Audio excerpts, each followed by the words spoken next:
We'll officially start the recording. And real quick, before we get started in earnest, I'm going to mute all of my writers. My internet connection is unstable. Well, hopefully this doesn't go wrong. Cool. So a couple of Zoom sort of housekeeping things. If there are some folks who are newer, haven't been on in a while, any of those things.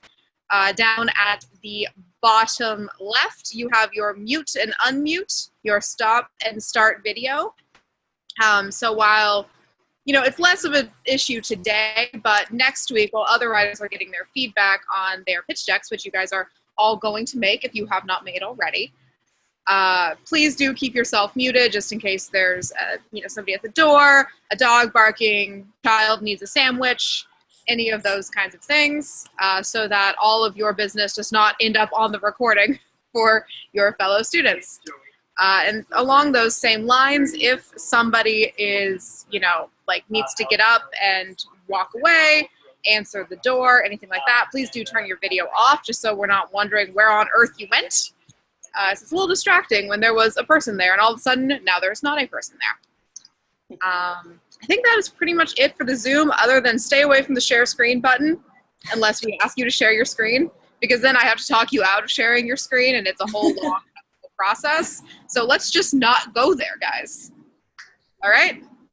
Cool. Well, without further ado, Miss Courtney, would you like to introduce yourself to our students? Yeah, of course. Hi, everybody. Sorry if my voice cracks. I've just been noticing it today. I'm kind of losing it. So if I hit any high notes and it sounds weird, do not worry. So basically, right now I'm working at Walt Disney Animation Studios. I just wrapped this week off of Wreck-It Ralph 2. I'll be starting up on Frozen 2, so sequel to sequel, next month. And I have had a long history in film, first, as I'm sure all of you have, as an obsessor and a consumer. And then, my love for film kind of never really faded away. And I was like, oh, there's something here. I want to do it. And so I started out, I moved over to college to California and just applied for internships, literally doing anything and everything I could. A lot of them were intern jobs and very intern-esque jobs, answering phones and doing errands and getting coffee and all that jazz. But it really got me in the rooms of, people making these decisions and people doing a lot of producer work. So it started out in live action because I didn't know I wanted to seriously get into animation until I kind of buckled down in probably my last year of college. And so live action, I did a lot of development, producer kind of gigs. So that was anything from reading scripts all day and, telling my boss, yes, you should make this movie, or no, it's terrible, or anywhere in between, because producers don't have time to read scripts, so they use interns.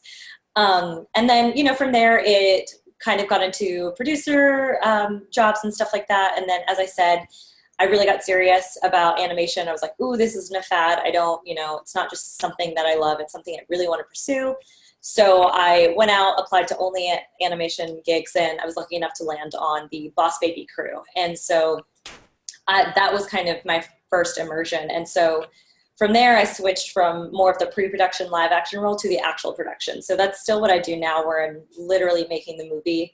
And I'm in those rooms and I'm with the directors all day and we're giving feedback and everything. And I know I've said this sometimes in my classes before, but that's kind of what's really cool about animation compared to live action is very much you have a writer. And same with actually novels and storytelling like that.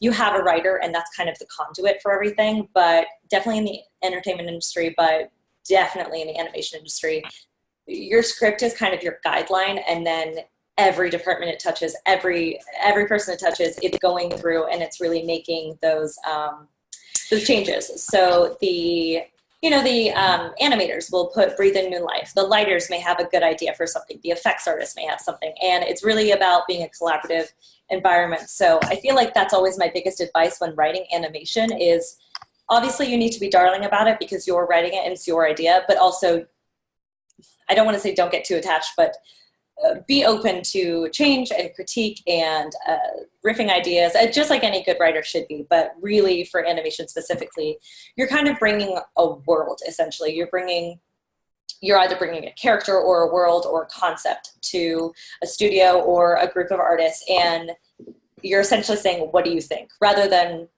I feel like in live action, it's very much, this is my idea. And, you know, that's oftentimes why you'll see in live action, there'll be director writers because they want to make just that idea and not much else. You know, they want people to obviously influence it artistically and stylistically, but with animation, it's very much, you're bringing it to, you know, like you can't bring right now a horror script to Disney because that's not their thing. So for most of it, it's what is your studio representing? What is, you know, what are your artists? What are they doing? And how can you help with their idea?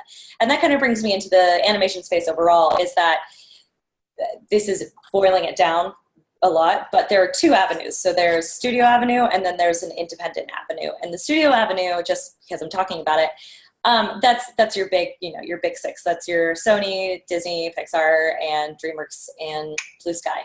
And they have a phrase where, and I don't know if you've heard it, but it is, they hire outside writers, but not outside ideas. And that doesn't mean that your idea can never be made under the sun. It just means that when you start there, it would be as an outside writer or as an outside voice or a consultant of sorts.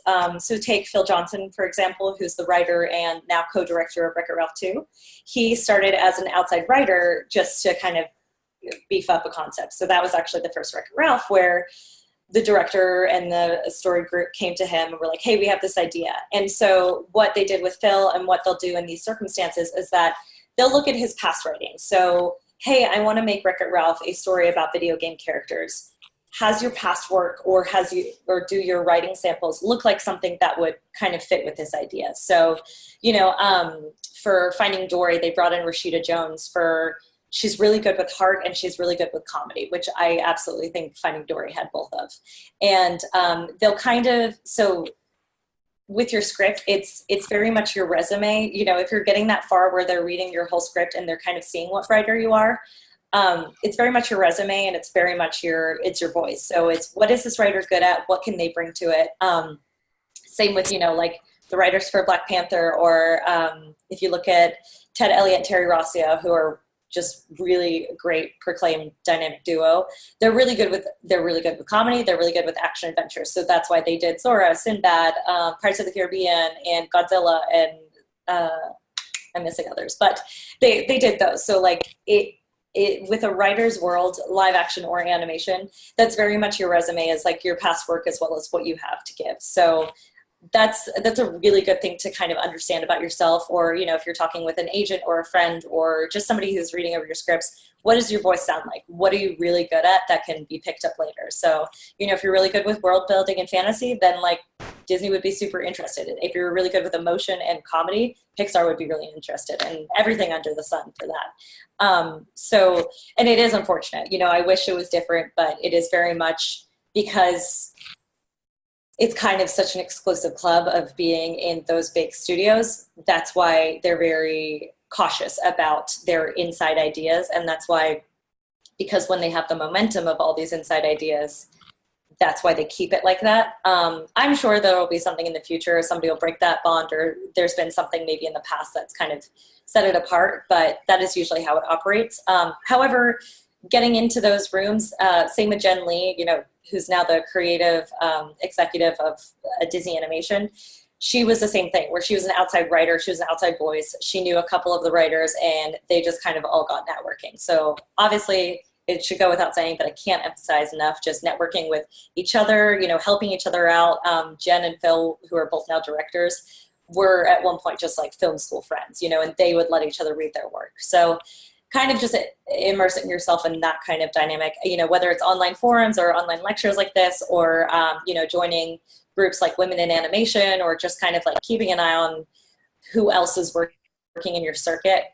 That's a really, really cool thing to do if you want to be a part of those big studios, because there is no, you know, writer's PA application, unfortunately. And I think that's it sucks, but it is also a good thing to make sure your work is as polished as possible. And what it is that they want fresh voices. So they don't want a person, and this, I'm making this up, but a person that just wrote all of the Pixar movies to keep writing the Pixar movies. You know, that I think studios are really good at recognizing when that towel has been wrung too much, and then that's why they'll get new voices. So they're constantly looking for people like you. It's just making sure that when you're approached, you have like your entire litany ready to go. And on the entire flip side is the indie route. And so when I say indie, I mean independent, and that is basically, what you guys are doing now. It's all people promoting themselves and starting from the ground up with either little or no representation. And, it's writer A going to artist B and saying, hey, I have an idea. Do you want to sit down and make this with me for little or no money at all? And those are the people that are entering their own work, and they're being more controlling only in the sense that they have a limited crew. So, it's maybe a group of 5 people that are making an entire short, and they did it all. And so those people are possibly submitting to film festivals, or they're submitting to, little competition routes or anything like that that can kind of get their names out there. I know I've talked with one of you before this about this, but like that movie Whiplash, who it's from the director of La La Land, and he got to make La La Land because he made Whiplash, because Whiplash was a short before that got entered as a script into Sundance. And so if that makes sense to go forwards with it, he submitted a script, it got workshopped into a Sundance film festival. People got to read that. They gave him money to make it. He made the short. People saw the short. They loved it so much, they gave him more money to make the feature of it. And then now, because Whiplash was so critically acclaimed, then people are throwing money at him to make movies like La La Land and stuff like that. And that's another thing where maybe he didn't I'm sure he wouldn't have written it if he didn't see Whiplash being a feature, but that was another thing of, there's so much proof in your writing and your idea that we want to give it more, we want to finance it more. And so that's kind of the iterations that independent artist work goes through. And it's a rough route no matter what. If you're doing live action or if you're doing animation, it's tight, you're putting in your own money, and it's a little exasperating because you have to be your own salesman, and you have to really just like kind of push everything together. And that could be easy. You could be an artist and sitting on an idea, and those two could maybe go hand in hand. You could find partnership with somebody else in that. I know when I was starting out in film school, I was doing that, where I was going around being like, hey, I have an idea, or hey, I want to produce something. Like, do you have anything that we can maybe like puzzle piece us all together and make a little crew? And so, I always think that that's live action or animated. I think that's a really great idea, is to just have as fully loaded as an idea as possible. Script is great. If you have a script done, congratulations, you're 90% ahead of everybody else in the industry. Because, everybody has an idea, but not a lot of people really put pen to paper in the end, especially finishing it. Finishing a script is so hard. So if you've done that, awesome. But beyond that, that's when you kind of want to start looking at your avenues. And obviously we'll talk about pitch decks, but I think that really goes into what's your style going to be? What do you have ready? Do you have, if you're an artist as well, do you have a trailer you can maybe show? There's a structure of doing a pitch deck, but there's also open avenues of being very free with it. So I've seen pitches where it is a trailer, or it's a storyboard, or it's a concept art, or anything like that. And there's really no one way how to land them, because every executive is different, and everybody's, unfortunately, attention spans are different. So it's just that it's going to be that singular image. It's the thumbnail on your trailer. Great. That's the thing that hooks everybody in. Or is it going to be, your concept art? Or is it going to be a CG model you have mocked up? Something like that. But I will say, I think visuals are really, really effective. Unfortunately, it goes back to the child mentality of like, ooh, look, shiny, bright colors over here. And that's unfortunately what your pitch deck is supposed to be. It's just supposed to be a big, shiny little object that catches somebody's eye. And so that's another thing. No matter what, studio or independent, you're going to make a pitch deck, and you're going to really want to hone in on what that entails. So for me, the most successful, I'd say, pitch decks are one page. I often refer to them as basically your cover letter for your script. And like I said before, I think one pitch deck never is correct or false. But I will say, I really think it puts you over the edge to have multiple pitch decks ready. And I'm not saying multiple projects or multiple ideas. I'm just saying different iterations. So your script or idea should be as fleshed out as possible, meaning you have a script done. I would really encourage concept art, or if you don't have concept art, which is totally fine. A lot of people don't have access to artists or the artists that they want to kind of do something for it. And you shouldn't throw away, you know, thousands of dollars from commissioning people. But I would say visuals are super important. So if you don't have a concept art, or if you don't have a strong idea, you can take from other people. So obviously not lifting images, but kind of making your own mood board, essentially. So say you really like the Sleepy Beauty style. Look up all of the artists that were behind the background paintings, the animation, the character design, and everything like that, and basically kind of make a Pinterest board, essentially, of just like a small little collection of images that could really invoke your world. So, you know, if you're making Burke from How to Train Your Dragon, you would take maybe live action shots of a misty Scotland, or, you know, black sanded beaches and stuff like that, and kind of mush them all together. Because whether it's a fully fleshed out idea of, you know, your own drawing, sketch, whatever, or whether it's just kind of images to invoke an idea, that's kind of what you're doing. It's just, you're just implanting an idea of like, this is where we're set. Of course, your writing should be like that. However, you don't want to take too much time up in your script doing full description. If it's super necessary to the story, like if that dragon needs to have a gold tail for some reason, and you'll find out in Act 3 why, great, keep that in. But you really shouldn't take up, you know, the first page and a half of your script describing each mountain, each bush, each, you know, sheep that walks by. And that's what your visuals could do. You know, pictures tell 1,000 worlds, blah, blah, blah. Great. Utilize that. You know, what is your character? What does your character look like? Why do they have to look like that?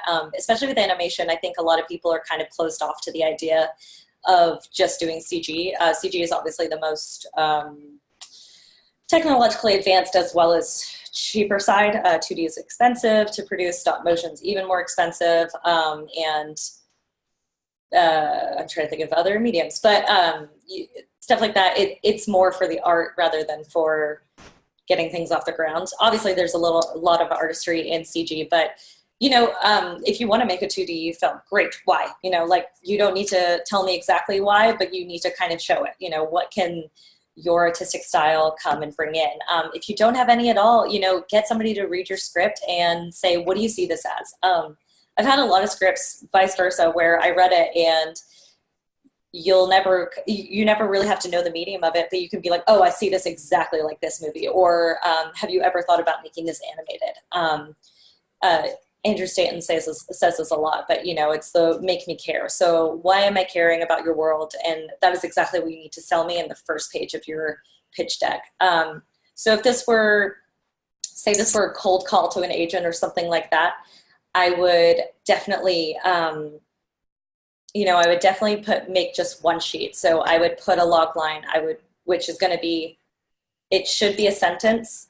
So, you know, I'm trying to think of one, but it's just, you know, girl fights a dragon to save the fate of her kingdom, but lo and behold, she doesn't realize it. I don't know. She's something. I don't know.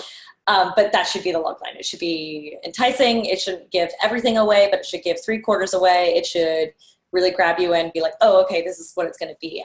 Also, I've seen a lot in pitches of XYZ movie meets XYZ movie. So like a Jumanji meets a Cinderella story.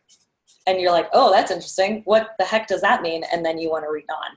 So I totally would accept, I don't think I would accept one or the other. I would accept both. I would never accept just whatever meets whatever as a log line. That's not a log line. It's just kind of something added on to really kind of get the reader in the headspace of it.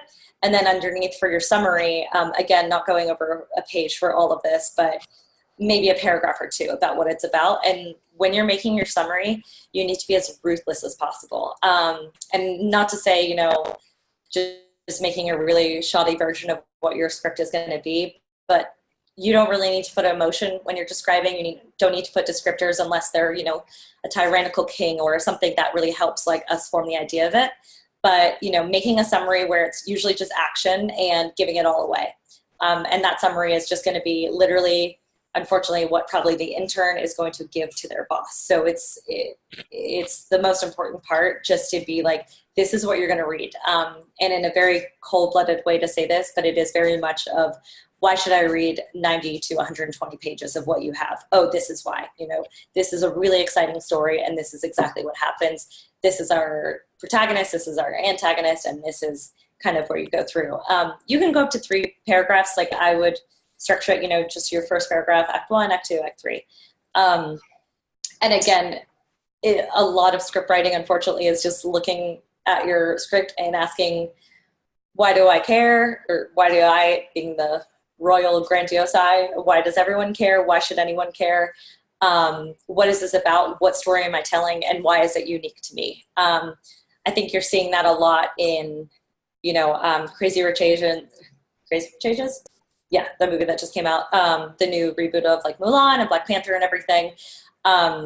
You're seeing a really cool new kind of wave of writers that can actually tell that story, rather than, some stuffy old guy in the 50s just smoking a cigar and writing a script about some plights that he's never had to go through. So what I'm saying is that, you are your own salesman again, and in that log line and summary should really shine through why this is a story that you can tell and why you're going to knock it out of the park, and get them kind of excited to then flick through. Same with your concept art or whatever you want to put underneath it. I really think that should show how epic your idea is in terms of scale or in terms of detail, or just kind of getting them excited. Even before I worked in the industry, my favorite thing that movies ever do is just when they release the concept art, especially for animated projects. If you look at the first images of most released Disney movies, they're doing it now as like teasers, and they'll release them at like Comic-Cons and stuff like that. But it's really cool because when you see the concept art and then you finally watch the movie, going back to see that concept art, you can see how much detail there was in it, and that you had no idea, that you would see maybe Rapunzel's tower in the far back and see different shadows. And I think the Frozen concept art was really great. Just a very dramatic, formidable ice with Anna and Kristoff, walking through an icy playing field. And it's really cool. So I would just like maybe look at that to kind of get a little bit of an inspiration, just because I think that really does help. And I think the concept art or anything, it doesn't need to be this is exactly what they need to look like. Again, collaboration, but it's really nice to get just some visual kind of appetite for it. And like I said, I would suggest having different types of pitch decks, just because I think the smallest version I would have is 1 page. Largest version, I would have pages of concept art, or maybe pages, like 1 page fully for the artwork, 1 page fully for the breakdown, and then just maybe a cover for your log line and everything. Because a lot of different studios are going to ask for a lot of things, and I unfortunately can't go through each studio and list off what they like. It really comes down to the executive. It comes down to what's worked before. And these pitch decks are probably, more, they're going to be used more for agents and managers and small studios. So I don't think Disney would ever accept like a pitch. Obviously, they wouldn't accept a pitch deck cold turkey, but I don't think, by the time you're at that point, so say if you were in there to be an outside writer, but not yet with your inside ideas, and you were just there consulting or something, I don't think they would ever ask for a fully formed thing. They might just ask for the script, or they might just ask for a log line or one thing over the other. So just making sure you can have different iterations of what you have inside of it.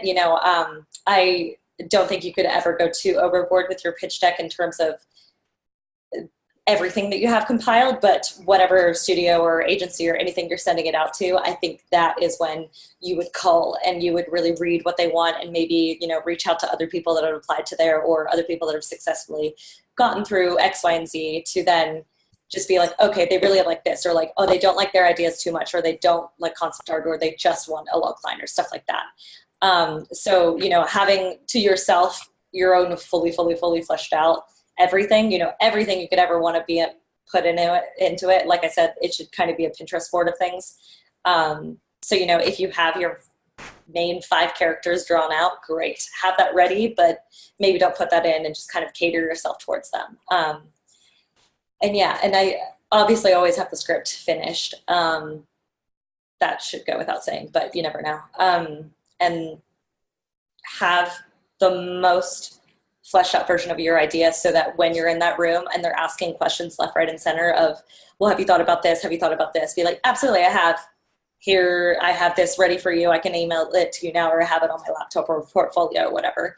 Because some people may under ask for things, but then if they're excited by the idea, then they'll want to know more and be like, oh, have you thought about this for a character? Or have you thought about your design? And you're like, absolutely, I have, right here. So that's why I'd say be over prepared, but maybe just like give them what they want on a baseline. And then if they ask for more, they ask for more, and that's super great. If they don't, then great, you delivered exactly what they asked for, and that's all you could do, really. Oh, I already went over that. I just wanted to show what to include, what to leave out. So definitely have your script finished, and you know, another good thing to have maybe within your pitch deck, kind of a beat board essentially is a different version of a summary. I don't think those two don't really ever need to exist together in a document, but a beat board is a very cold version of Act 1. This is what happens. That leads us to Act 2. That leads us to Act 3. A summary is a little bit more of a book report, so it's a little bit more descriptive and a little bit more flowy of, and then this happens, and unbeknownst to everybody else, this is happening. Whereas like a beat board or a beat breakdown is like Act 1. This is everything going on, and you're literally just giving the action. And cutting out a lot of emotion. So like so-and-so are moving towards this, and then this happens, and then they meet so-and-so. Again, not ever really describing where or why, you know, they meet so-and-so. It doesn't need to be they meet so-and-so on top of a mountain, blah, blah, blah, unless that's super important. So just having that ready, I'd say, because some other people who accept their pitches would only want Act 1 and then will request Act 2 or 3 afterwards if they, you know, are excited by the idea or anything. So that might be a nice thing. If somebody's asking for just your Act 1, then have a beat board ready just to attach it on the back of it and be like, so that they can flip through and they know what they've read, so they can be like, oh, this is what happened in Act 2, Act 3, everything like that. And that one is, I'd say, a full disclosure of things, if that makes sense. So you're not leaving anything, find out more by reading it or anything. You are literally saying everything, like happily ever after at the end, or not. But that is also a really cool thing to probably just have under your belt. Because again, like I said, everybody's iterations of these things is so different. And it's just nice to be able to cater to whatever executive, you know, if some of you may have mentors or may know the assistants to certain people, or may be able to reach out to them some way via LinkedIn or, you know, through this mentorship program and stuff like that. That's always great to be like, well, what do they like, you know, and really reaching out and really kind of understanding. Some people talk about it online, you know, either in forums or YouTube formats or, you know, Facebook groups and stuff like that. Some people really, there's a nice support of struggling artists, for lack of a better term, but of writers being like, hey, I applied to X, Y, and Z. I got rejected. This is what I gave in. Or like, hey, I actually work here. Like, this is what we expect. You know, no promises, but here's what happens. And it's always nice just to kind of like get your ear to the ground as many ways different possible. Like, this whole lecture is perfect for you guys to understand, you know, from my perspective, what I'm seeing going through the animation industry and what's happening. And yeah, and then so, like I was saying before, with the importance of presentation, I would say, like Andrew Stanton says, and it really just like rung with me when I heard him say it the first time, was of just making me care. You know, why is this a story we're telling? Why are people going to devote, you know, a couple $1 million and 4 years to it? Not to be very cruel, but, you know, why is this the story we're telling? Has this been told before? Why is this super unique? What is your message? Live action can really get away with selling a cheap movie and making money off of it, aka Paranormal Activity, that was made, I think, on like $15,000, and it made, I think, crazy money in return. And they can do that because some movies are really cheap and easy to film. Animation is not. Animation will never, ever, ever be cheap and easy to film, and that's the beauty of the art. But it's a lot to invest in an animated movie, and it's a lot to dedicate a 4-year production plan for only one shot a year. So usually, I don't know if this is perfect, but on average, every studio submits probably one animated movie a year, and they've been working on it since Kingdom Come. So, you know, every animation studio has their all the way till probably like 2025 slated out, because that is how our productions go. And there's just not enough people in the world to have, you know, 4 movies going at once. That's just not how studios are operating right now. But having said that, it is a lot of extra more time that they're putting into it. So there's a lot of extra care that's going into it. On average, a animated movie will have about 4 to 7 screenings, meaning that they will go through executive screenings, brain trust screenings. A lot of times Disney and Pixar swap back and forth. And so they'll come see our movies and we'll go see theirs, and we'll give our very, very honest, brutal critique. And then the final screenings for everybody, they go out into like middle of nowheres and just like play them for a select audience, and then they'll give their feedback. And that whole time, your script is going through so many different changes, your characters are going through so many different changes, either look or story or anything like that. And so it kind of boils down to, why was it worth it? Some movies totally get to their 3rd or 4th screening and get the plug pulled. So it's just making sure that your story has the strongest backbone possible. And like I said before, you know, there's this amazing resurgence of people telling the right stories, like with Crazy Rich Asians and Mulan, the new Mulan and Black Panther and stuff. Like, why are they telling those? Even with the reboots, you know, Kenneth Branagh directing Cinderella and Tim Burton now directing Dumbo. There was a discussion of like, okay, why can you tell the story again? Why should we invest in a story that's already been told and, you know, perfectly done? And why are we doing it again? It may be a question of money, but it is also, there has to be a reason for people to come in the door, because even with those are so FX and costume heavy and set heavy that was no small feat. That was no, somebody just turned on the camera and Tom Cruise happened to be having a good day. You know, those are really investing ideas, especially Disney's so precious about their properties that they really want to make sure they're done right or well or anything like that, or true to the story. So I know that sounds simple of just make me care, but it is something that you should constantly ask yourself and be motivated. It's a really motivating thing when you have an idea that you're like, I know nobody else can tell this, or I know nobody else can tell this like me. That's what should keep you going forward. And that's kind of the ego that you should have with your salesmanship, with any of your projects. You really should be moving this forward and being your best hype person as well as your best critique ever, and understanding. You know, there could be some notes from me, which again, I'm sorry I didn't say this first off, but you can totally disagree with, and absolutely feel free to creatively disagree with me any day, just as long as you know how to back it up and you know that you're in the right for whatever reason, or that, you know, X, Y, and Z is wrong. And so that's really important.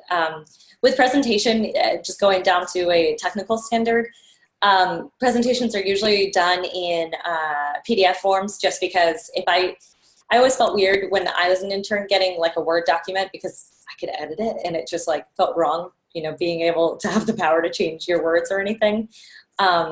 So just proofreading it, making sure it's in PDF form. I would stray away from I know somebody asked about PowerPoint. I would stray away from PowerPoint. I would really stick to Word documents, just because it comes down to something as simple as being able to print something up and put it on a boss's desk, or, you know, like I said, you can put in trailers and stuff like that, or any moving visuals. You know, say you took the first minute or so of your animated project and you got it done. You got it animated in an idea that you had, and maybe that would be a cool thing to just like send a link or something like that.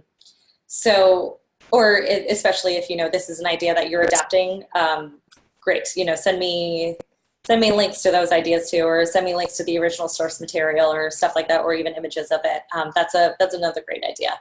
But usually packets will just be, you know, either your one page or however big I, as the executive, asked of you, and then on top of your script, and that would be it. And yeah, I think for both of those, a PDF format is perfect, and whatever font you want to do, great. I've seen people send pitch packets that have like drawings on the outside, so they've clearly converted it over into Photoshop or Illustrator or something like that and kind of got a little crazy with it.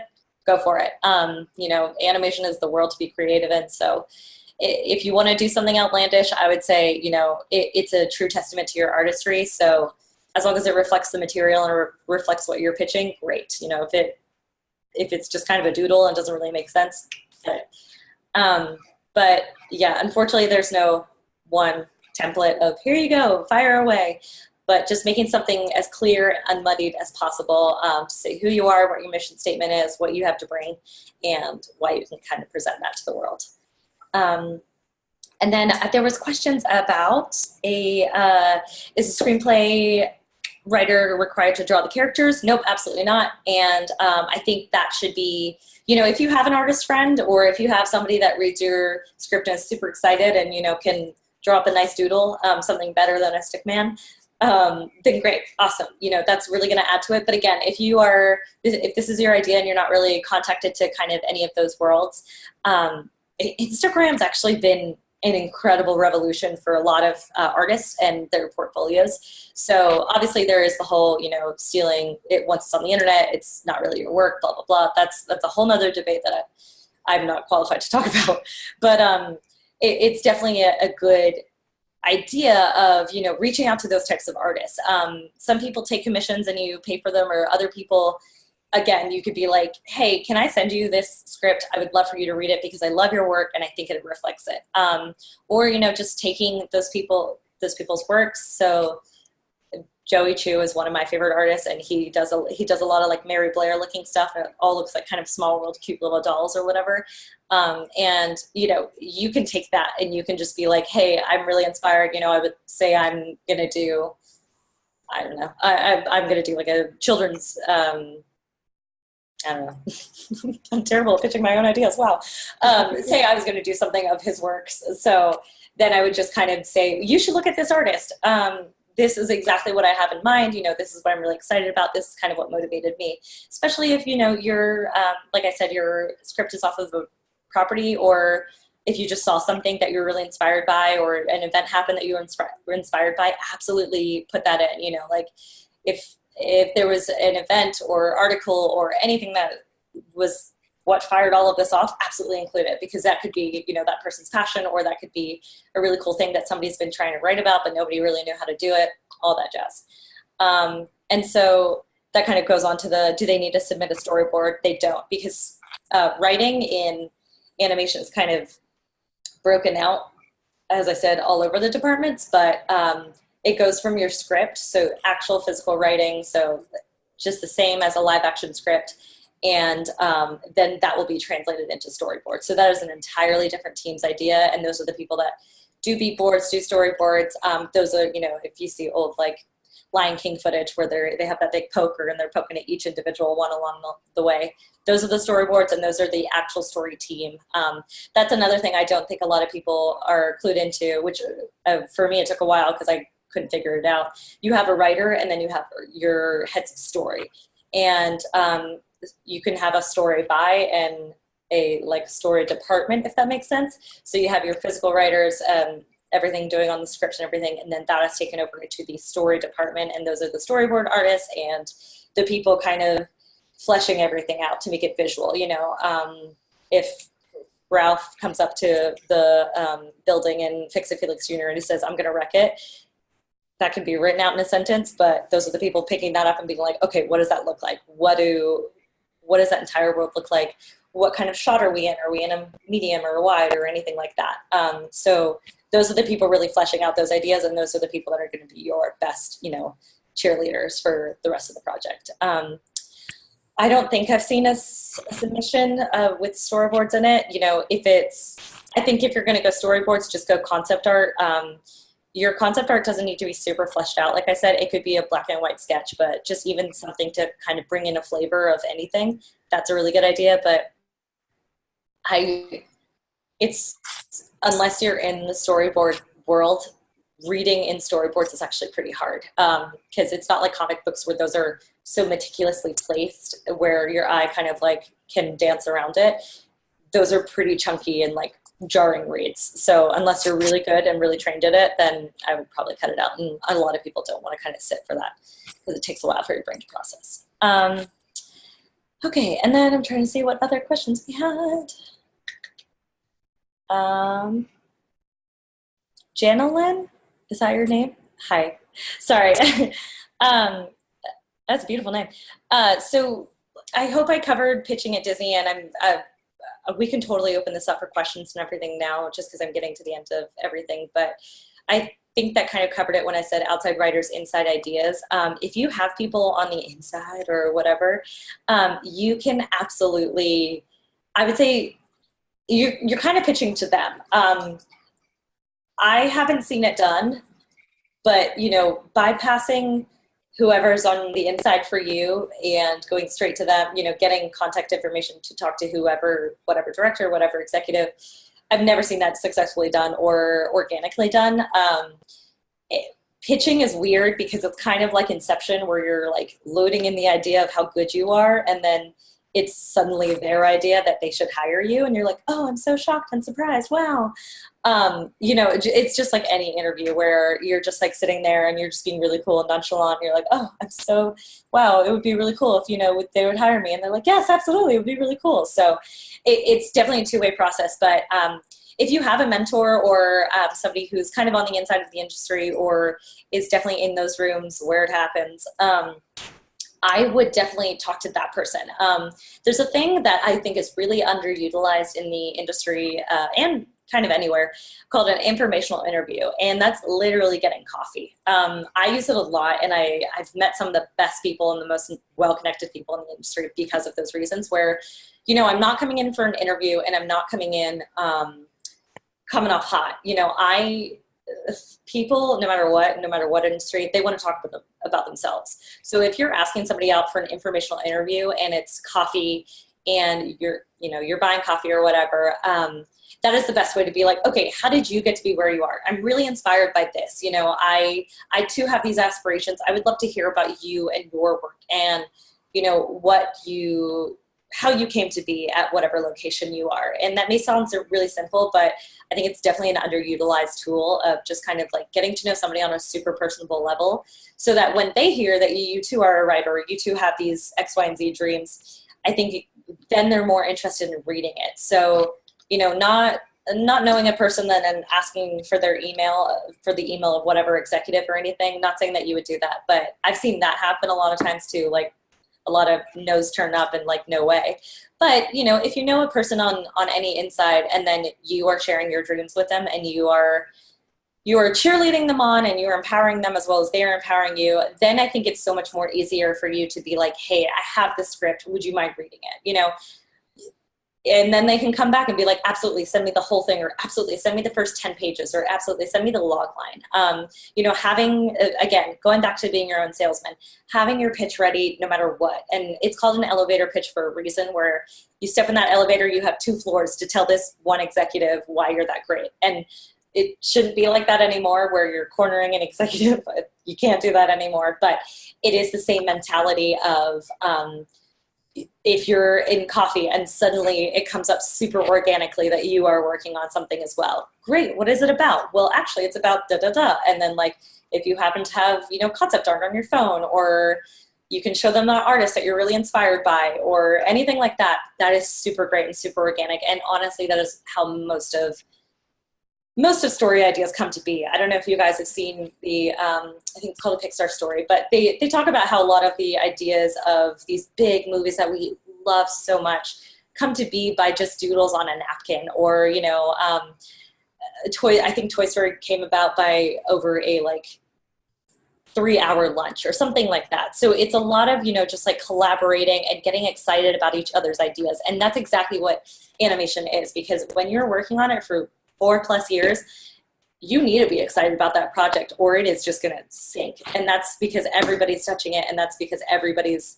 getting excited about it. So, you know, from one department to another, like even I've seen in Wreck-It Ralph too, like it is so much fun seeing seeing the shots that come into our animation department and, you know, watching them breathe life into it and leaving. And then, you know, me going to go to the lighting department and check in on that shot and seeing how gorgeously lit it is and how all the effects look and everything like that. So it's that same mentality when you're pitching of just getting somebody as excited about it and incepting the idea of that they're so excited for this project to be, and selling yourself so well to be like, I am the only one that can tell this, rather than like, okay, thanks for the idea, we're gonna work with that now, and just kind of shutting the door on you. You obviously don't want that to happen. So it's just, yeah, I think it's weird. It comes down to being a very good person generally, and just being excited and open to critique and different eyes. It's really hard as a writer, no matter what medium you're in, being that vulnerable with people and being that this is my idea. I know a lot of early stages of writing is being very precious, maybe being in denial, not telling people you're doing it until it's fully done. A project will never be done, but you know, if it switches through different hands, it's done in such a beautiful way that you'll be really excited about it, rather than, you know, if something sinks or swims that's on your clock. Not like that in the animation industry. You know, it's a wow, this has gotten so much better because of these voices that were able to be there and kind of cheerleaded on. But I don't want to take up everybody's time just yammering on. I'm really happy to open it up to questions if we have any. All right, cool, guys. Well, I think to keep things somewhat civil and, you know, not talk over each other, not that you all wouldn't be civil, let's do the hand raise method. Like back in grade school. Super fun. All right, guys, any questions that didn't get answered? Anything that Courtney mentioned that made you go, oh my gosh, I never thought about this and I want more clarification? Or what are you talking about? Or what does that mean? Also valid. Yeah. Cool? No? I do. I guess I do. Oh, all right, there's Heather. Yeah. So I know you went over this, but I've worked in animation actually quite a long time, but I wanted to take this class because I've always been overwhelmed with pitching to outside Disney and such, because Disney have always done the storyboards and the Gong Show and stuff like that. So I just wanted to, again, get a handle on, so a pitch deck goes to whom? Like you said, agents and managers? Because I do know how there is literally like, even it's hard to get meetings with people and say you want to run ideas past them, because there's legal, in animation, there's the most legal boundaries. Like if I talk to a director friend of mine, he's like, I can't even hear this. Yeah. So where do these go? That's what I've never really pitched much outside, even though I work in the animation industry, because unless you do storyboard pitches, there's really, it's a closed door. Yeah, it's a crazy, weird labyrinth that I don't think anybody's fully fleshed out. I will say it can come with, again, having those friends, and then, you know, maybe they can't hear it, but they can pass you off to somebody else. But also there are a team of creative executives at most studios that are just seeking these outside writers. And when you say most studios, you mean everything but like Disney and DreamWorks, right? No, sorry. Most studios, I mean, with the big like 5 animation studios. Okay, so Disney and stuff. Yeah, Disney, Pixar, everything like that. So there are people reading, like, sure, they're developing inside ideas, but there's also creative executives that read just, you know, whatever book that lands into the lap, whatever article, you know, anything. They have a lot of, I don't know the right title for them, but there's a lot of people just going out and watching movies just to be like, wow, that writing was good, or wow, you know, who helped kind of produce that project or anything like that. Because a lot of writers are brought in to kind of do revisions. I'm trying to think, I can't remember who it was, but there's a couple people that come in to just like punch up a script in like comedy wise. And so that's where all the kind of directors become friends and everything, where I know for Zootopia, like Brad Bird was brought in to just be like, hey, can you make this part funnier? We don't know how, we're missing that. So that's the thing that, like, as much as, you know, your script might not see the light of day in the immediate future, that is something that is going to also see the light of day almost immediately, because they're going to want to read that script to be like, hey, what are you good at? Like, are you good at comedy? Are you good at whatever? So it's weird because it may not be made immediately, but it will be utilized immediately, because it'll be your, you know, your basically your show reel, for lack of a better term. Because when you're in the studios, it's funny because when I say that I'm doing screenwriting, I've been a 3D modeler for quite a long time. Awesome. So at Disney and different studios. But when I say I'm doing screenwriting, they're like, that's great, but we hire writers. And they just can't, because you get so pigeonholed into what you do as a job there that you actually have to leave to come back almost. Yeah. That's why I'm trying to navigate coming back in as more of like a writer. For sure. And seeing that way. Yeah. I know I almost have like an extra nut to crack because they'll like, Heather's a 3D modeler. I'm confused. Yeah. No, and I completely agree. There is actually some proof in the pudding in terms of going out and then coming back in as a higher ranking person. And that's exactly when you should maybe utilize either your indie route or getting on somebody as like a story consultant or a story writer or getting in somewhere else, because it is essentially, they love, nurturing you, but there comes a certain point where yes, you are absolutely pigeonholed and you're like, oh no, you can't do this. Same with like artists and production, production aren't seen as artists, but they're some of the most creative people I've ever met, which is really upsetting. I'm trying to change it. Don't worry. But that's the thing, is that you absolutely, if you feel like you're hitting a bottleneck that nobody's, helping you up, keep those contacts, but go out, go be a, story consultant or a cleanup writer or anything like that. There are people that get paid thousands of dollars just to clean up grammar and, like I said, to punch up the comedy or something like that. Mm-hmm. If you start kind of practicing that in your own right, keeping your day job and doing that in the end, or vice versa, it'll really show, it's unfortunate, but sometimes with the bigger studios, you kind of have to go flip them off proverbially and be like, no, I can actually do it, show them. And then they'll be like, oh, hey, by the way. And they're just like a boyfriend that wants to take you back. And you're just like, right. Yeah. Well, so, Tim Burton, they fired Tim Burton. Yeah, no, exactly. They fired John Lasseter, or the first time around. There's a lot of stories like that. There's a lot of stories happening now like that. It's unfortunate because the animation industry is so young that the people who made most of the studios are still in power now, so it's kind of still warped, and they're still very reluctant to change and very reluctant to change a formula that's been so amazing. But when you see, if you've seen Waking Sleeping Beauty, right, yeah, the studio took a dip after Walt died, and then it got back up again. Then the studio took a dip when 3 non-creative businessmen were in charge of Disney and were just trying to crank it out for money and killing everybody's creativity. Took a dip then, and then it was hitting a dip after all this fun November stuff at Disney.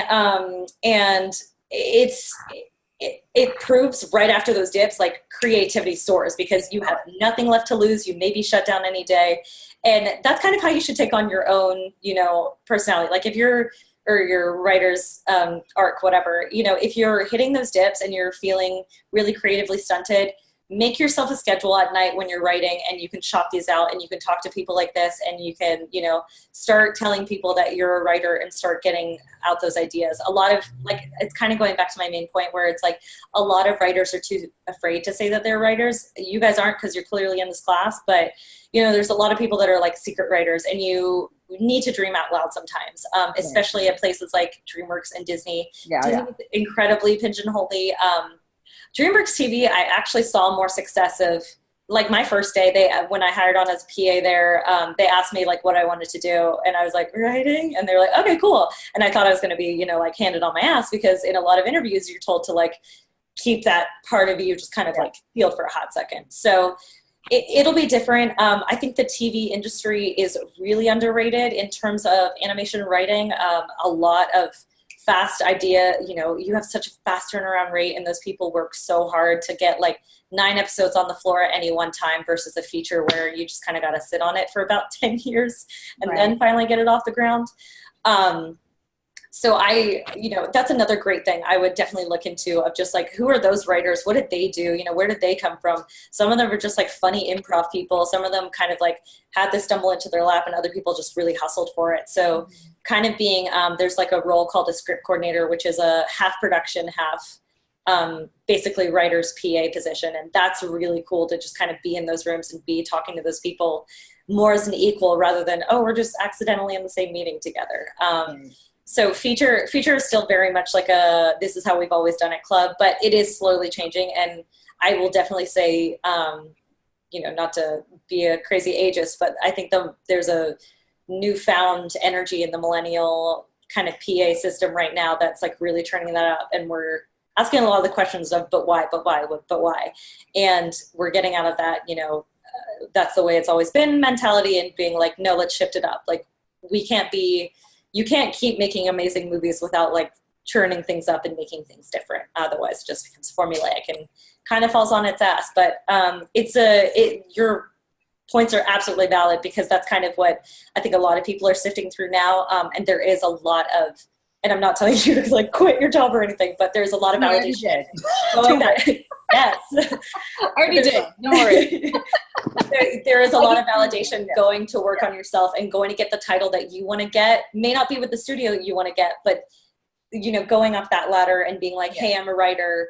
Now you can see me as such, rather than I'm a modeler with these X, Y, and Z dreams. Right. And just real quick, so I think it'll help everybody. So I know like at Disney, it used to be, if you picked Disney TV, you were there forever for life, and feature would not even look at you, and vice versa.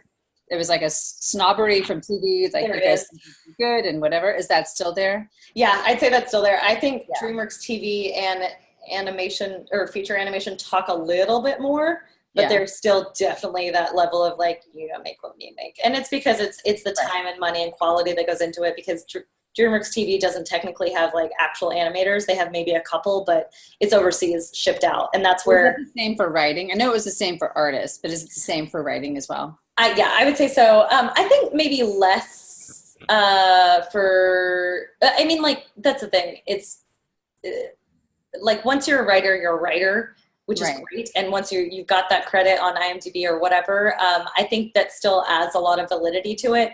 But I don't think they would ever turn their nose up at it. I think, you can, you hustle that title and you get more, if you're on a TV show, then maybe get a short movie or a spot or, like something like that, and kind of build it up more. But definitely, if you prove to be a kick-ass like comedy writer in TV, then why not flaunt it, that would be really, I think personally, that would be really stingy of an executive to turn up the nose just by seeing the TV label, because I think it's definitely more so in just terms of like how they communicate. Like, I barely know anybody from Disney TV, only like a few friends, and they don't communicate at all. I can attest to the Boss Baby crew, the feature crew, and the new Boss Baby TV show that's on Netflix. Those guys never talked. And that's crazy to me, because if I were making an extension of a property that already existed within my own company, I would want to have creative discussions with those people all the time. But they never did. They just did their own thing. And I personally think that's a fault, but it is also just like very clear of, the writers didn't want to have anything to do with them. Right. Okay. Just kind of insane. But that doesn't mean we can't all rise to VP power and make that difference and change it. Yeah. Okay, thank you. Yeah, no worries. All right, cool. Thank you, Miss Heather. And rise to VP power. There is our raison for the session. Cool. All right. I'm going to mess up your name, ma'am. I'm so sorry. Kaylin? Remember, I said I'm from Oklahoma. I have a free pass on not being able to say words. I grew up a redneck. With that prelude, I knew it was probably me. So I guess I'm trying to figure out, okay, so if you can't get into the big 5 or 6, do you know anything about the smaller studios? Because, I mean, I really understand that problem with getting into the bigger studios. I mean, I've sort of explored it to death. But I keep being told that there are smaller animation studios that you have a better chance to kind of at least get your idea in front of somebody that can make a decision. For sure. Just like in live action, there are smaller production houses. There are smaller animation studios. I would really look at any kind of starting out at the top level. So look at any like award-winning non-Disney, DreamWorks, Sony, blah, blah, blah movies. What comes to mind is Waltz with Bashir, which was a really strongly stylized kind of like war-torn movie. And a movie called Persepolis, which was a beautiful adaptation from a graphic novel. And those were made, very quietly. They are not classically animated. And I say that only because a lot of people see animation as a genre and not a medium. I know I've said this before, but animation can be whatever you want it to be. And I'm frankly tired of it being very directly associated with family movies. So what these guys did, you know, especially with like even Studio Ghibli movies, like when I saw Princess Mononoke, I was so surprised because I saw this blood and, you know, she was a princess, but she's really rough and everything like that. So I think Studio Ghibli is the one that did it the most it's most stylized and most mainstream, but there are definitely smaller houses. There's one called Tonko House, which is up in the Bay Area, and they did the short called The Dam Keeper. Again, everybody loved the dam, and that was like such a passion project for them. And those are two Pixar guys that branched off and started it. And The Dam Keeper did so well, it went to the Oscars, and then now it got a graphic novel adaptation, and it's getting a feature. And those are just guys that, you know, have been through the industry and realized they wanted to start doing it on their own. And there's got to be, you know, a handful of small art houses that are doing that. There was also I want to say Vincent van Gogh short of, it was a bunch of painted cells. And they merged it all together. They're so unique. I mean, I've looked at those and like you can kind of tell the tone of the studio. Yeah. And so, you know, I guess I'm thinking of like a mini studio, you know, that has a little more diversity. I mean, they're not so specifically like that Waltzing with Bashir thing was pretty like, you know, it would never come out of my head, you know, so. Yeah, no, for sure, yeah. Yeah, so it sounds awful out there. It's the Wild West. No, but to ease your mind, you know, because they're small, I guarantee there's a lot more chance for communication. So even checking in with those people, maybe getting the names of, you know, whoever the executives are or their assistants off of like LinkedIn, and even just reaching out, being like, hey, are you guys accepting outside ideas? Are you guys in want of a story consultant? Are you guys, you know, do you have a writer position open? Just even asking. It may seem really simple, but just asking what they're open to, especially if they're smaller, they want help, you know, and they want people and they want passion. So, you know, not coming back to them being like, I got turned away from all these studios, I guess you'll do, but rather presenting yourself to be like, what can I do to help? Is there anything I can help with? And that's why, you know, having your pitch deck or anything else, you know, a short made or anything like that kind of ready to be like, this is what I can do, this is what I can contribute. It's very much like any interview where half of it is obviously telling them what you can do, but it's what can they do for you as well. And so, you know, presenting yourself as a already on board partner, you know, and maybe emailing them and letting them know, just kind of looking in that little indie subgenre of like, I guarantee there are animation houses that could do stuff like that. And maybe they're just kind of like sitting on their butts and not knowing what to do. And maybe they want an idea, or maybe they are in the middle of a story punch up that they could really use your help with. Even, you know, seeing if they have jobs open for like story coordinators or anything in a development office. I feel like that would be really great to just get in those rooms, especially with how intimate they are. They're much more open to your creative voice rather than you are a number, make my calls and, you know, schedule X, Y, and Z. So I think there's a lot of beautiful intimacy that comes with those small production houses. And I would just look into, you know, the production houses that made those movies that, you know, we listed off together and just seeing where they come from. You know, were they financed by one person and then this art house jumped on top of it? Or was it coming from the studio itself or the mini studio itself? And then they were reaching out and everything like that. So I don't think there's any harm in kind of doing that. No harm at all. Yeah, exactly. And just like I said, you know, it's an informational interview, just making yourself as personable as possible and approachable and ready for them to help, because the line outside their door is there, but it's shorter for sure. There's unfortunately just too much prestige going into the names of these big 5 studios, and now that they're all absorbing each other, who knows what's going to happen. So betting your horse in a much more personable race is, I think, the way to go for sure. Okay, thank you. Yeah, no worries. All right, cool. All right, guys. The remainders, any hands? Hey, Josie, there's a hand. Let's see if I can unmute you. There we go. Hey. Now we're in business.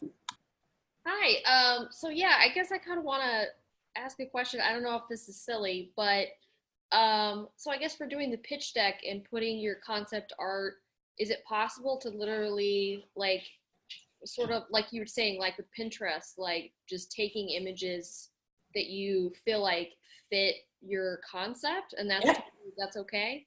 I think so. Like, as long as it's not, you're lifting a screen grab from like Frozen or something, just not, as long as you're not directly stealing from somebody else and being like, this is what I think, or like, I just want to make Frozen again. Right. I think it would be great, just putting literally underneath, putting like a mood board or idea of what this far, far away land looks like, something like that. Right. I really appreciate that in a pitch, just because, if I were to say exterior castle, I guarantee each one of us is imagining a different type of castle and a different type of day and a different type of weather around it.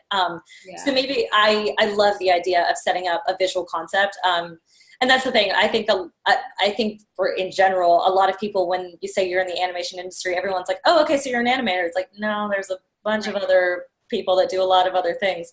Right. And that's the same thing, where it's like, if you're writing an animated movie, you don't have to be an animator or an artist. You can just have an idea for an animated project. So that's totally fine. If you can't draw, if you don't want to draw, absolutely fine.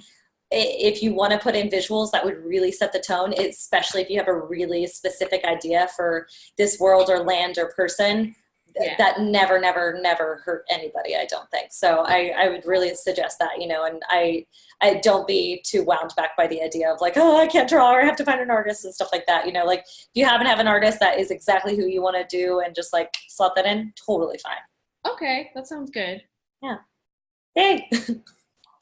All right, cool beans. Okay, guys, my remainders, speak now or hold your peace until next week. I have one, but all right. Cool. Well, I saw Miss Kaylin, and then I saw Heather, and then Janelyn. I'm so sorry. Again, Oklahoma. I can't talk. I got an accent. Forgive me. Okay, so we're gonna go Kaylin, Janelyn, Heather. Oh, me. Okay, I'm sorry. Okay, so I'm just trying to figure out if I put this thing together, I have that one page, and then I have the script at the bottom. So where do we put like this concept, whatever it turns out to be, thing? And I would maybe, sorry if I cut you off, but I would maybe just keep it, I wish I had something to draw on, but like the top line and then your mediums and then the bottom, just like a few images. Honestly, I don't want to limit your format too much. So, and especially I don't want to limit the breadth. I would love you guys to just kind of like whatever you are vibing from this talk as well as what your pitch deck already looks like, just kind of send me that. And then we can go from there. I think I can be much more specific when I see it, but in my brain, in the perfect world, there's just an A4 piece of sheet and then it's the log line and then about, the log line and the summary are going to take up 2/3 of your page, and then your bottom third should probably be like concept art or anything you have. I've seen people, like I said, overlay it, so the characters are on the sides and then the writing's in the middle and stuff like that, which like go for it. If that's what it looks like, that's what it looks like. But yeah, in my brain, the main sheet is just split into thirds essentially. However you want to kind of do that, but yeah, I would say just like whatever you think looks good, as well as whatever makes sense to you, anything like that, go for it. And then we'll just kind of go from there. So you want us to work on one page, and then you want us to put our pictures in there too? You don't have to. If you want to. No, I want to do pictures, but I mean, you want everything on that one page. I think that's my advice, just because of. I will obviously read them, but if an executive with a tiny attention span gets it, sometimes they're a little deterred from that. Like if I got a summary that was like 3 pages, I'd be like, then why am I not just reading the script? I only say that because my bosses, every time I've worked in the story industry, they want every version of the story just to go bigger and bigger and bigger. So, okay, I've read the sentence of what it's about. Am I interested? Yes. I'm going to advance to the paragraph about it. Am I still interested? Yes. Okay, then I'm going to advance to the, 5-page like summary that I would write sometimes to them. Great. Is the 5-page interesting? No. Okay, then I have to stop there. Or is the 5-page interesting? Great. Then I guess I'll read the script. I guess you're welcome. You know, that's kind of the age-old attitude that they would have, unfortunately. So just from my experience, that's all I'm saying is that, you know, I would keep it to a brief page. If you want to go more, great. Because if you have fully fleshed out characters, let's see them. But, you know, if you want to go shorter than that, no problem. If you don't want to put in images at all, no problem either. It's just, I'd say in a perfect world where you have everything ready, that would probably be a good visual thing to go. And then flip over the page, boom, the script starts and you're ready to roll. Thank you. All right, cool. I have already forgotten what order I had told everybody because somebody started calling. Got it. Thank you, everyone. All right, man, you're unmuted. I think it's Jana Lynn. Yeah, Jana Lynn. It doesn't matter too much. Are you absolutely butchering your name? No, it's fine. It's Jana Lynn. Yeah, you've got it correct. Okay. Whew. Anxiety calmed. Okay. Yeah. Sorry, ma'am. It doesn't matter too much. But I guess I had 2 questions. One was, so you're saying that the summary of the story is 1 page with pictures? Or is it 1 page of story and then after that, pictures? Like page 2? Yeah, no, again, take everything I say with a grain of salt, however you want to do it. For me, summary is usually like maximum 3 paragraphs, if not 2. Summary is just a really, really baked down essence. Think about it as the jacket of any book. You get your overall adventure on the high seas and then meet, you know, X, Y, and Z, and this is who it is. So it's the exciting little enticing appetizer, which, you know, again, think about it as like a bunch of different hors d'oeuvres that like build you up to the main feast. Just like that, you know, it can be a teaser. I only say just do it that short because, again, attention spans and people just want to kind of cancel out. And if you make your summary 8 pages, why am I not reading the first 8 pages of your script? Right, and then if I can ask the second part. Yeah. I had recently pitched to Cartoon Networks. It's like 11-minute stuff. Cool. And I didn't pitch to them yet, but I'm sending them my material. And I had some color artwork done. I have the line version and the color. But the color turned out kind of weird. Okay. And then also, some people in the industry were sort of suggesting, like, I should only send in my sketches that I had done, which had, like, it was, like, A, B, C, D, different versions of each character, and they were very rough. Those were very, like, conceptual, like, oh, they could need a jacket or a skirt. So they thought that it's easier to send sketches because that way it doesn't feel like you've got it locked in, like what the show is, but it gives them room for the studio to put their fingerprints on it. Yeah, and I would have to agree with that just because, like I said, with concept art, it's just the atmosphere. And again, that's kind of what a mood board is. You're just getting the atmosphere and the vibe of everything because you are not you're not the characters designer. You are not the director. You are not the studio executive that wants to put in a story note. You are just simply implanting an idea that will then blossom through teamwork. And so I think that's kind of what they're vibing with. And I would have to agree, as much as like a gorgeously, beautifully done, this is exactly what my character will look like is really great. It's something to keep in a different version of your pitch deck to then, if they saw the sketches, they'd be like, oh, wow, like, you know, do you have any of these in color? And be like, yes, absolutely, I do. Here they are. So I think that's kind of where that comes from. And that is it's a much better idea to just kind of like, you know, it's like description where you're not like, it was a dragon. It's like, it was this ginormous beast with scales, da, da, da, da. So it's not telling them exactly what it is. It's just kind of giving them an aura so that they can fill in the blanks. And, you know, that's the beauty about reading novels and, you know, reading description. You're just kind of like incepting the idea to then fill in the, also, I love that everybody has a dog. This is amazing. Hi, puppies. Sorry. That was just caught my eye. But I think the sketches and everything are going to be much more valuable to you in the long run, just to be like, this is an idea. Because then it's kind of going back to that idea of everybody getting like really excited to push you forward and want to push those ideas.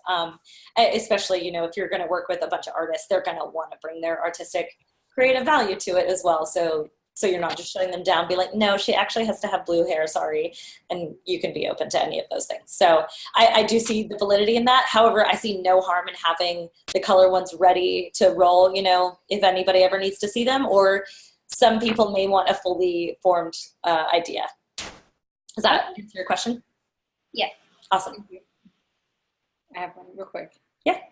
So it still goes with everything. I just figured you might know an answer with this because I was thinking for other projects. Mm-hmm. Do you know, because I have an idea for a project, but it would actually be kind of like, my only example is Saving Mr. Banks, Mm-hmm. like that movie.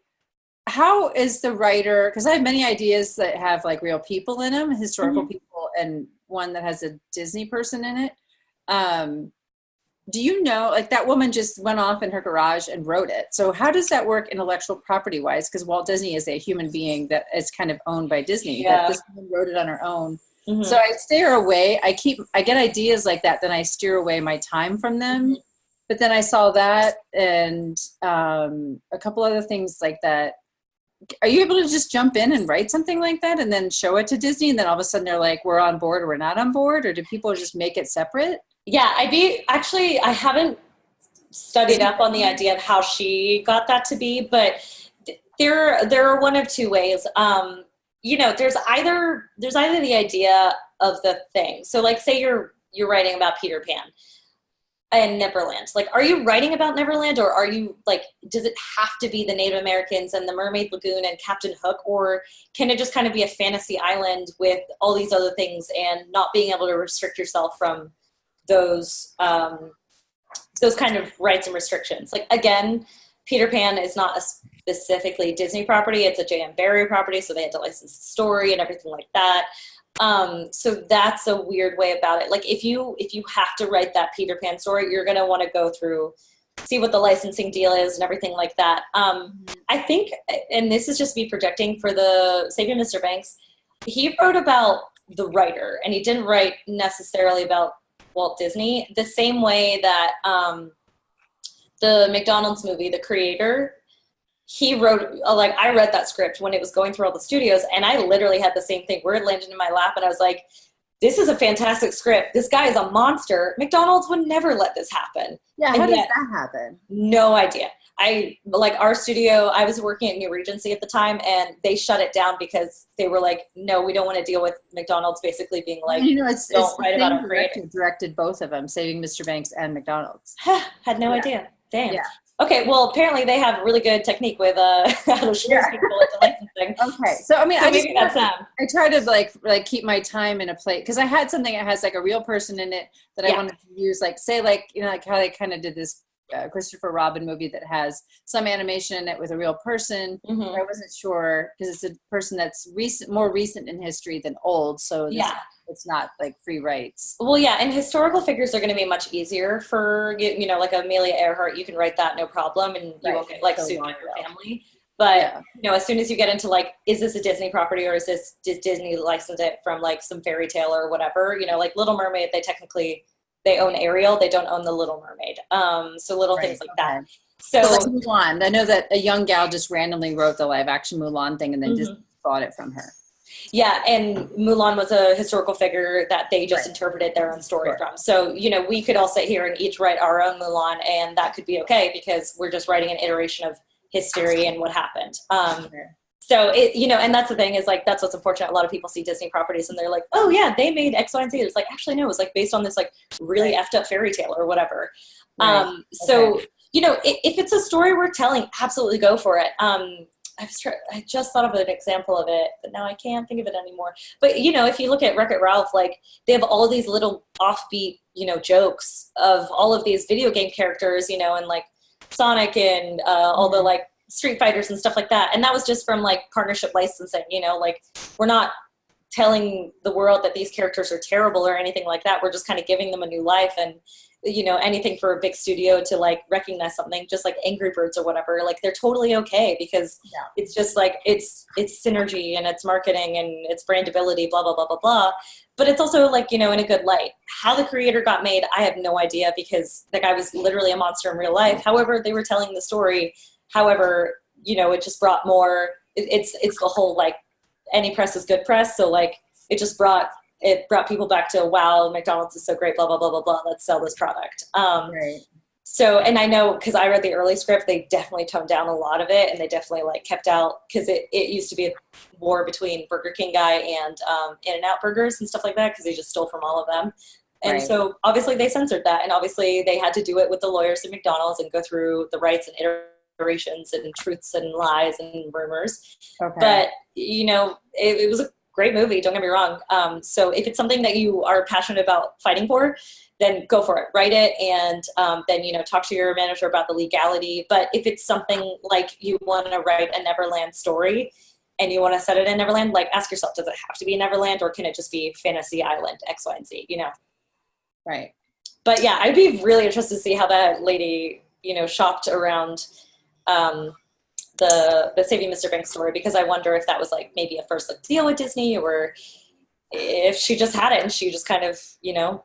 Yeah, I was just hear that she just like came up with the idea, did it in her garage, typed away, and then had this script, and then everybody liked it, and I guess Disney ended up coming around the back door and was like, hey, we're going to do it. Absolutely, and that's the thing. Yeah. You look at everybody in there that like maybe she had written it pretty honestly the first time around, and Walt Disney looks great in it. Of course, they had, you know, America's sweetheart Tom Hanks play him and stuff like that. Everybody looked really good in the version that they presented, so that's obviously why Disney allowed it. Well, I was surprised to find out Howard Ashman movie that Don Hahn just did, and Don Hahn is a producer at Disney. Yeah. He did it independently, and now he's hoping Disney will buy it and distribute it. But and that's the thing.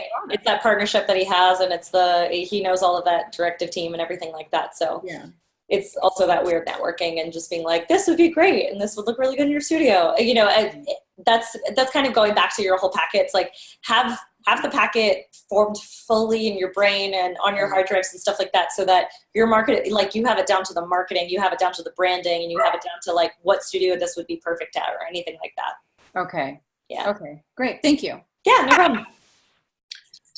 All right, guys. Cool. Any more? Going once, going twice. And sold. Yeah, no, I'm a dork. I know. This is why I moderate sessions, because we have fun. Okay, cool. So everybody, you know, if you have already made your pitch deck, cool beans. If not, you should probably do that before Wednesday, which is, I believe, when I set the deadline for to email it to Courtney, because Courtney has a full-time job and she needs time to read everybody's stuff. So let's aim for like end of the day on Wednesday. Sound good? Yep. Cool. All righty. Well, this was a great session. Thank you guys so much for being here. And thank you, Courtney. Yeah, no, thank you guys. Really appreciate it. Great conversation. Yeah, thanks. All right, everyone, go off. Have a great rest of your Saturday, and I will see you same bad time, same bad place next week. Alrighty. Bye, everybody. Bye, guys. Bye.